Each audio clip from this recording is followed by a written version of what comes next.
زهراء سلام الله عليها إن السعيد حق السعيد كل السعيد من أحب عليا في حياته وبعد مماته إن الشقي حق الشقي كل الشقي من أبغض عليا في حياته وبعد مماته صلوات پر محمد وآل محمد.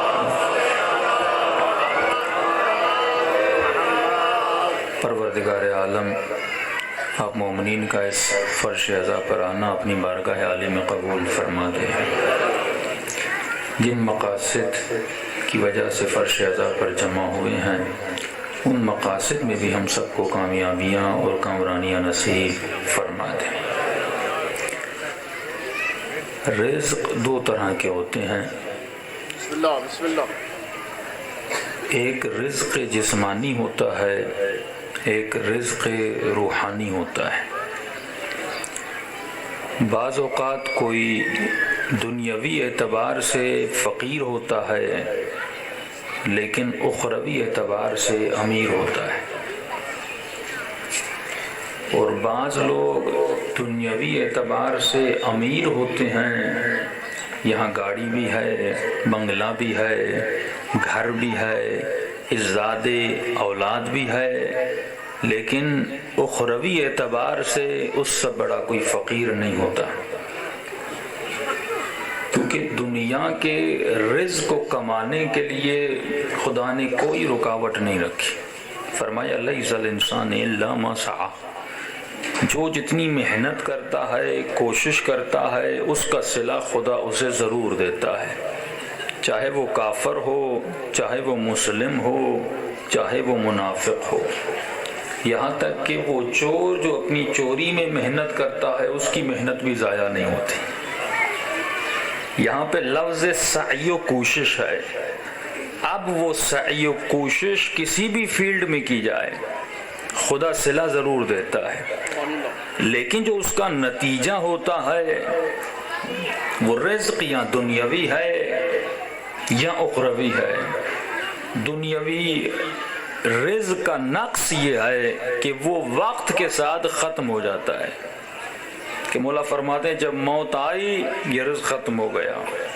کہ میں نے مثال دی تھی، یہ مثال ہمیشہ اپنے ذہنوں میں بٹھا دیں کہ جس طرح اعلانات ہوتے ہیں فلاں علامہ صاحب، فلاں ڈاکٹر، فلاں انجینئر. مولا فرماتے ہیں جب تو مر جاتا ہے، تلقین پڑھنے والا جب تمہاری تلقین پڑھتا ہے تو کہتا ہے اسمع و افہم، اسمع و افہم، سن اور سمجھ، سن اور سمجھ، فلاں ابن فلاں. کہاں گیا ڈاکٹر، کہاں گیا انجینئر، کہاں گیا علامہ، کہاں گیا صدر، کہاں گیا وزیر اعظم، کہاں گیا چیف آف آرمی اسٹاف؟ سب القاب دنیا میں رہ گئے. قبر میں اس نام سے بلایا جاتا ہے جو نام ماں باپ نے رکھا تھا. فرمایا قبر میں القاب نہیں جاتے، اعمال لے جاتے.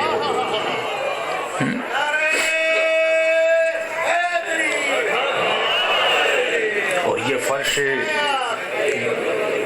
فرش اللہم صلی علی محمد و آل محمد وعجل فرجہم. اور فرش عزا پر آنا یہ ہم رزق دنیاوی نہیں، رزق اخروی کمانے کے لیے آئے ہیں. جب تک انسان کو معرفت نہیں آتی، فرمایا تب تک اس کے دل میں توجہ پیدا نہیں ہوتی. ایک مقدمہ آپ کے سامنے رکھ رہا ہوں. پہلے فرش عزا کی فضیلت آپ کو بتا دوں جس پہ آپ جمع ہوئے ہیں. فرمایا جب بھی جہاں بھی جس بھی گھر میں، تعداد کی اہمیت نہیں ہے، 100 لوگ تھے، 5 لوگ تھے، 10 لوگ تھے، 1000 لوگ تھے، جب بھی جہاں بھی جس بھی جگہ پر فرش عزا حسین ابن علی بچھایا جاتا ہے تو فرمایا اللہ کے ملائک اس فرش عزا پر برکتوں کو لینے کے لیے آتے ہیں. جب یہ ملائک واپس جاتے ہیں تو وہاں پہ کچھ اور ملک ہیں، وہ ان ملائکوں کو کہتے ہیں کہ تم کہاں سے آ رہے ہو، تمہارے وجود سے ہمیں عجیب خوشبو آ رہی ہے. تو یہ کہتے ہیں ہم مجلس حسین ابن علی میں گئے تھے. تو یہ ملائک عرض کرتے ہیں پروردگارا، کیونکہ خدا کا لطف یہ ہے وہ کسی بھی اپنے موجود کو کسی بھی نعمت سے محروم نہیں رکھتا، کہ جس طرح مولانا بھی پڑھ کر گئے کہ جناب زہرا کی قبر کو چھپایا گیا، یہ دشمنوں کی شقاوت کو بیان کرنے کے لیے ہے، اتنا ظلم کیا، بی بی نے بیان کرنا چاہا، اپنی مظلومیت کو عیاں کرنا چاہا تاکہ میری قبر چھپی رہے، لیکن جب ایک عالم دین کہتے ہیں مولا ہم نے کیا قصور کیا کہ آپ نے ہمیں ثواب زیارت قبر جناب زہرا سے محروم رکھا، مولا فرماتے خدا کسی کو محروم نہیں رکھتا، اگر ثواب زیارت قبر فاطمہ حاصل کرنا ہے تو قبر معصومہ پہ چلے جاؤ۔ یعنی بندوں کو ثواب سے محروم نہیں رکھا، وہ کریم ہے، وہ لطیف ہے، وہ لطف کرتا ہے، یہاں تک کہ معصوم فرماتے ہیں جو تم پر مصیبتیں آ رہی ہیں، عذاب الہی اگر نازل بھی ہو وہ بھی اس کا لطف ہے۔ اس کی تشریح میں آتا ہوں، یہ ملائکے کہتے ہیں خدا ہم نہیں جا سکے، ہم کیا کریں؟